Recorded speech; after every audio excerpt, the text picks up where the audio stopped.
이 시간 하나님께서 우리에게 주시는 말씀은 신약성경 히브리서 9장 23절에서 28절까지 말씀입니다. 신약성경 362쪽입니다. 봉독해 드리겠습니다. 그러므로 하늘에 있는 것들의 모형은 이런 것들로서 정결하게 할 필요가 있었으나 하늘에 있는 그것들은 이런 것들보다 더 좋은 제물로 할지니라. 그리스도께서는 참것의 그림자인 손으로 만든 성소에 들어가지 아니하시고 바로 그 하늘에 들어가사 이제 우리를 위하여 하나님 앞에 나타나시고 대제사장이 해마다 다른 것의 피로써 성소에 들어가는 것 같이 자주 자기를 드리려고 아니하실지니 그리하면 그가 세상을 창조한 때부터 자주 고난을 받았어야 할 것이로되 이제 자기를 단번에 제물로 드려 죄를 없이 하시려고 세상 끝에 나타나셨느니라. 한번 죽는 것은 사람에게 정하신 것이요 그 후에는 심판이 있으리니 이와 같이 그리스도도 많은 사람의 죄를 담당하시려고 단번에 들이신 바 되셨고 구원에 이르게 하기 위하여 죄와 상관없이 자기를 바라는 자들에게 두 번째 나타나시리라. 아멘. 할렐루야. 이 속죄라는 단어하고 속량이라는 단어가 의미가 조금 다릅니다. 먼저 이 속죄라는 단어는요, 사전을 찾아보면 지은 죄를 물건이나 다른 공로 따위로 비겨 없애는 것을 속죄다라고 설명하고 있어요. 이 속죄의 특징은 뭐예요? 죄를 저지를 때마다 속죄를 해야 될 필요가 있다는 거죠. 곧 본질적인 변화가 이루어지는 것이 아니라 죄를 저지를 때마다 이루어지는 다회성을 가지고 있는 것이 속죄의 특징입니다. 그러나 이 속량이라는 단어는 이와 의미가 다른데요. 속량이라는 단어는 사전을 찾아보면 몸값을 받고 노비의 신분을 풀어주어서 양민이 되게 하던 일을 속량이라고 이야기합니다. 곧 속량은 속죄와 다른 게 뭐예요? 일회성이 있다는 거죠. 신분의 변화는 단 한 번에 이루어져서 다시는 변화되지 않는 것이 바로 일회성의 특징을 가지고 있는 것이 속량이에요. 곧 근본적이고 본질적인 변화를 일컫는 말이 바로 속량이라는 단어죠. 그래서 예수님께서는 십자가에서 우리 죄를 대신 속죄하여 주셨다가 아니라 속량하여 주셨다가 맞는 표현입니다. 우리를 죄인으로부터 의인으로 근본적인 변화를 이루어 주신 것이 바로 예수님의 십자가의 속량 사건이기 때문에 그렇습니다. 그렇다면 우리가 이 예수님의 십자가 속량 사건에 대해서 생각할 때 먼저 이 죄라는 개념에 대해서 다시 한번 생각해 볼 필요가 있어요. 이 죄라는 것을 세상적 기준으로 보면은 어떻습니까? 도덕, 윤리적 기준으로서의 죄라는 것은요, 자기의 유익을 위하여 타인에게 해를 끼치는 양심이나 도리에 어긋난 행위다라고 설명을 해요. 우리가 흔히 생각할 때 이 세상적 기준의 죄를 말할 때가 참 많습니다. 타인에게 해를 끼치는 어떤 행위, 그렇죠? 자기의 유익을 위해 타인에게 해를 끼치는 그런 행위를 바로 죄다라고 생각하기 쉬워요. 그런데 성경에서 말하는 죄는요, 이 세속적 기준의 죄, 도덕 윤리적 기준의 죄와는 사뭇 달라요. 성경에서 말하는 원죄는요, 이 세속적 기준의 타인에게 해를 끼치는 그런 행위뿐만이 아니라 하나님께, 창조주 하나님의 뜻에 불순종하는 것이 바로 죄의 시초, 원인이고 원죄다. 그렇게 설명을 하고 있어요.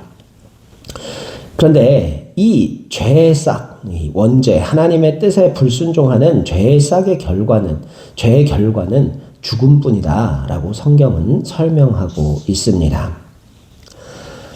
죄의 결과는 죽음뿐이라는 것을 성경은 우리에게 가르쳐주고 있어요. 또 우리가 유의해 보아야 할 것이 이 죄와 속죄, 속량에 있어서 피해 개념에 대해서 우리가 중요하게 생각해 볼 필요가 있어요. 이 신명기 12장 23절 말씀을 보면요, 육식을 그때 허용하시게 됐는데요. 육식을 허용하시되 피째 먹는 것은 금지하면서 하신 말씀이 피는 그 생명이라 그렇게 말씀하셨던 것을 볼 수 있어요. 그런데 히브리서 9장 22절 말씀을 보면요, 피 흘림이 없은즉 사함이 없느니라 그런 말씀도 있어요. 다시 말하면 뭐예요? 피 흘림 곧 생명의 희생이 없이는 사함을 받을 수 없다라는 것을 가르쳐 주세요. 곧 창조주이신 하나님 아버지의 뜻에 불순종하는 죄를 용서받기 위해서는 무엇이 있어야 한다고요? 피 흘림 곧 죽음이 필요하다라는 것을 가르쳐 주십니다. 우리의 죄를 용서받기 위해서 우리는 피 흘려야 하고 죽을 수밖에 없다는 것을 가르쳐 주시는 거예요. 그러나 우리가 죽고 나면은 어떻게 돼요? 남는 게 없죠. 예수님께서 그래서 우리를 대신하여 생명을 속죄의 대속물로, 속량물로 주셨다는 것을 우리는 알 수 있어요. 그로 말미암아 우리 대신 피 흘리시고 생명을 주신 예수님 때문에 우리는 영생의 삶을, 속량의 삶을 누릴 수 있게 된다는 것을 가르쳐 줍니다. 이 히브리서는 예수님께서 우리에게 행해 주신 속량의 완전성에 대해서 가르쳐주고 강조하고 있어요. 그러기 위해서 구약의 여러 제조들과 예수님의 십자가 사건에 대해서 비교하면서 설명하고 있는데요.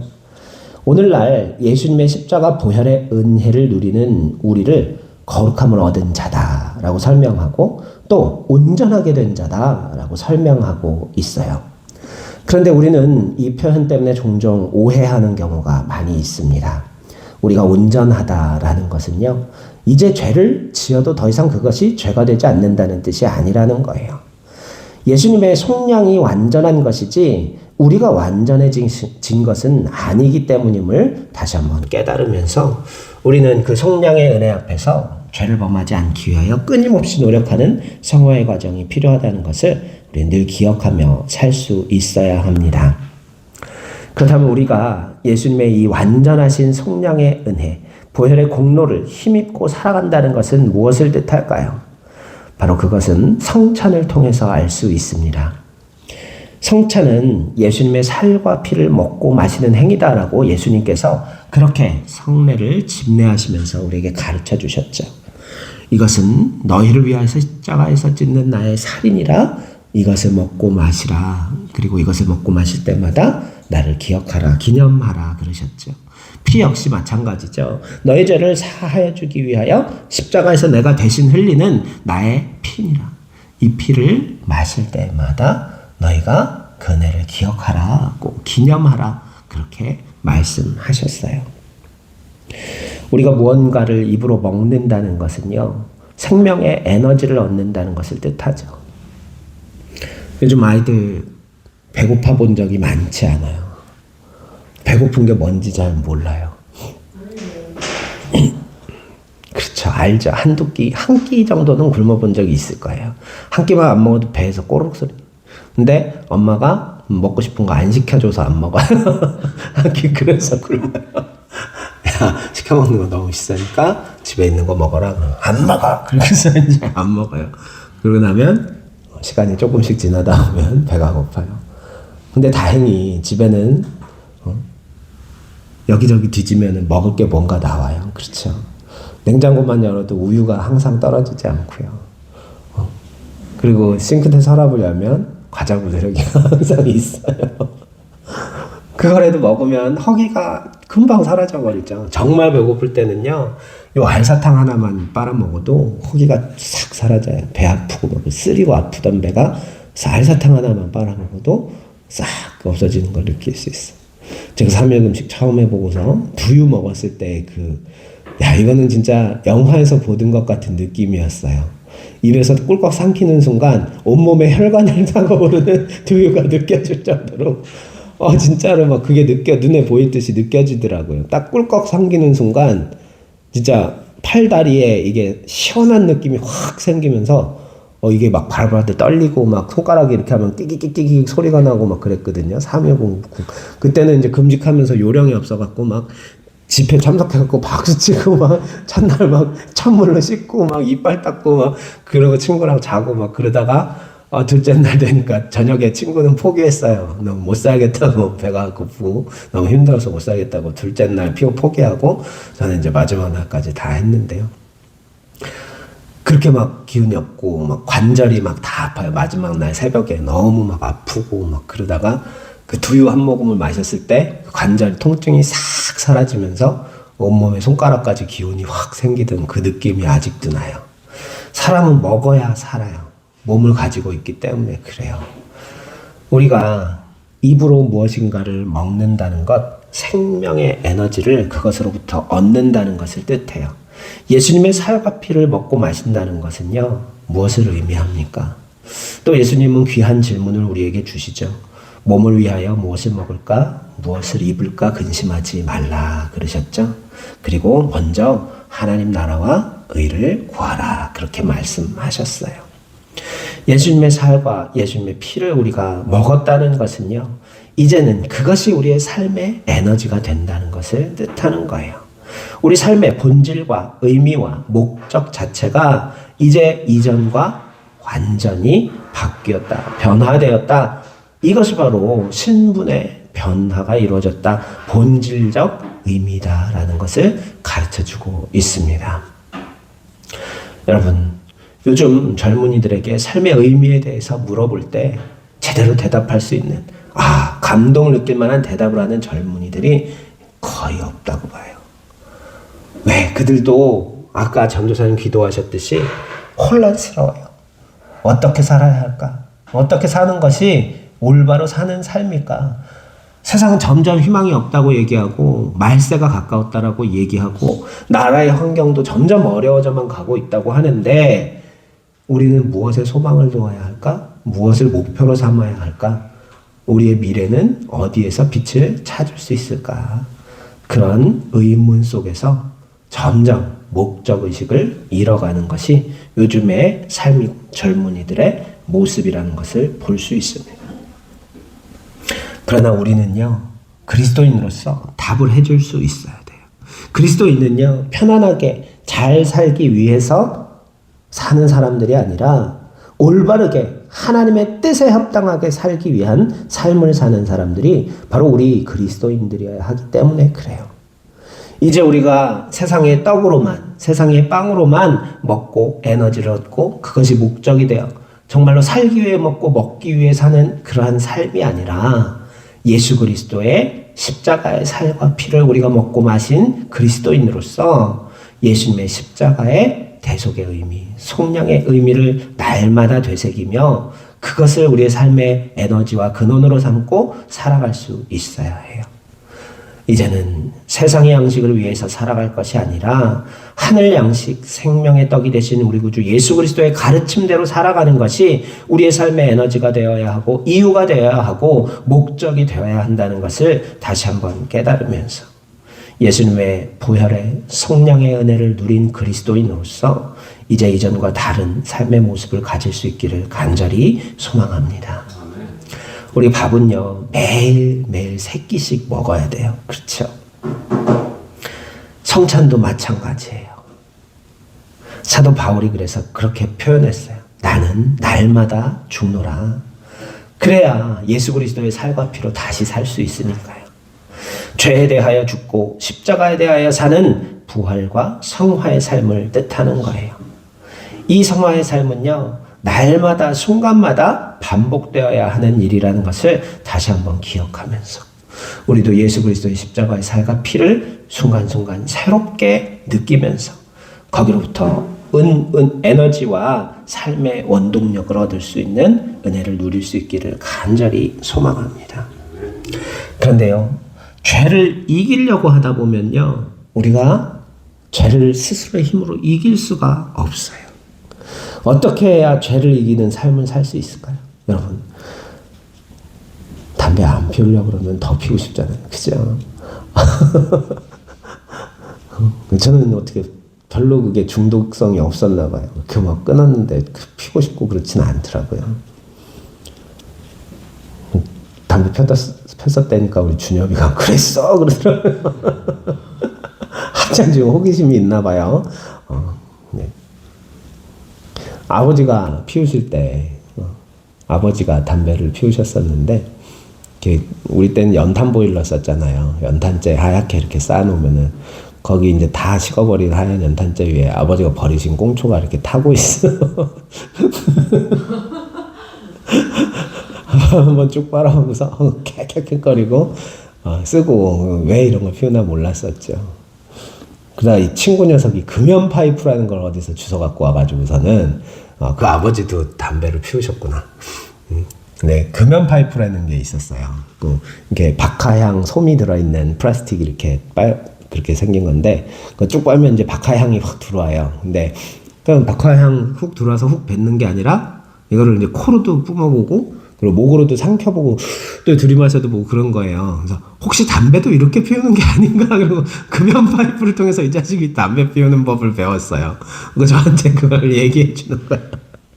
담배 그냥 입으로만 하면은 소용없다. 이렇게 속으로 들이마셔봐야 담배 맛을 아는 거다. 그래서 한번 해봤죠. 그랬더니 그 자리에서 삥 가더니 저는 구토했어요. 담배가 안 맞아요. 그래서 막 토하고 그랬었는데, 근데 이제 어떻게 환경이 처하다 보니까 그 독서실에 있을 때 이제 친구 녀석들이랑 몰래 숨어서 담배를 피우고 그랬었죠. 그런데 이런 게 어때요? 이기려고 그러면은 안 돼요. 끊으려고 해도 안 끊어진다 그래요. 근데 이기는 방법이 있어요. 다른 거를 하잖아요. 그죠? 담배를 끊으려고 껌을 씹거나, 요즘 또 니코틴이 함유되어 있어가지고 이 금단 증상을 줄여주는 니코틴 껌 같은 것도 있고, 그리고 이제 또 그 니코틴이나 그런 게 없는 이런 다른 걸 이렇게 빨거나 그런 행위를 대신하는 것처럼, 죄를 이기려고 하면요, 우리 스스로의 힘으로 죄를 이길 수 있는 힘이 없어요. 그래서 적극적으로 선을 행하다 보면 우리가 죄를 멀리하게 된다는 것을 가르쳐 주시고 계세요. 우리가 하나님의 뜻대로 적극적으로 행하는 것이 죄를 떠나려 하고 죄를 안 저지르려고 하는 것보다 더 중요하다는 것을 가르쳐 주는 거예요. 여러분, 무술에 있어서 원리도 뭐예요? 최선의 방어는 공격이다, 그런 말을 하잖아요. 그죠? 최선의 방어는 공격이라는 말처럼 우리가 적극적으로 하나님의 뜻과 선한 일을 행하려 노력할 때, 그때 비로소 우리는 죄를 떠나고 죄를 멀리할 수 있게 된다는 거예요. 가만히 세상적인 세속적인 삶을 살면서 유혹을 이겨보려고 그러고 의지력으로 참아보려고 안 된다는 거예요. 우리가 적극적으로 주님의 말씀대로 가난한 자들을 위해 나의 것을 최선 노력을 하고 말씀대로 살기 위해서 열심을 다하고, 그때 우리가 죄를 이길 수 있는 힘이 생기는 거예요. 예수님의 보혈의 공로를 입은 우리는요, 이제 의인의 신분으로 살아가기 위해 의로운 행위, 주님께서 기뻐하시는 행위를 열심히 행할 때, 적극적으로 선을 행하는 삶을 살 때 비로소 죄를 떠난 삶, 날마다 성화되어가는 삶을 산다는 것을 기억하면서 이 한 주간 우리가 무엇을 하지 않을까 생각하지 말고요, 무엇을 할까, 주님 안에서 무엇을 해볼까 생각해 보면서 적극적으로 선을 행함으로 죄를 이길 수 있는 능력을 얻는 속량받은 완전한 속량의 은혜를 누리는 하나님의 자녀들이 되시기를 간절히 소망합니다. 기도드리겠습니다. 은혜와 사랑이 충만하신 생명의 하나님, 예수 그리스도의 십자가 보혈의 공로로 속량의 은혜를 허락해 주신 주님, 우리가 이제 다른 존재가 되었음을 깨달으면서 날마다 적극적으로 말씀 안에서 선을 행함으로 말미암아 죄악을 이기는 삶, 성화의 삶 살아갈 수 있도록 기름 부어 주옵소서. 우리의 힘과 능력과 의지로 행할 수 없음을 고백드리옵나니 연약한 우리를 긍휼히 여겨 주시사 십자가 보혈의 공로로 이기시고 승리하신 성령께서 날마다 우리를 붙들어 주시고 도와주시어서 아버지여, 선을 행함으로 말미암아 악을 이기는 은혜의 삶, 성화의 삶, 성량의 삶 누리도록 함께하여 주시기를 간절히 소망하오며 우리 구주 예수 그리스도의 이름으로 간절히 간구드리옵나이다. 아멘. 다 함께 찬송가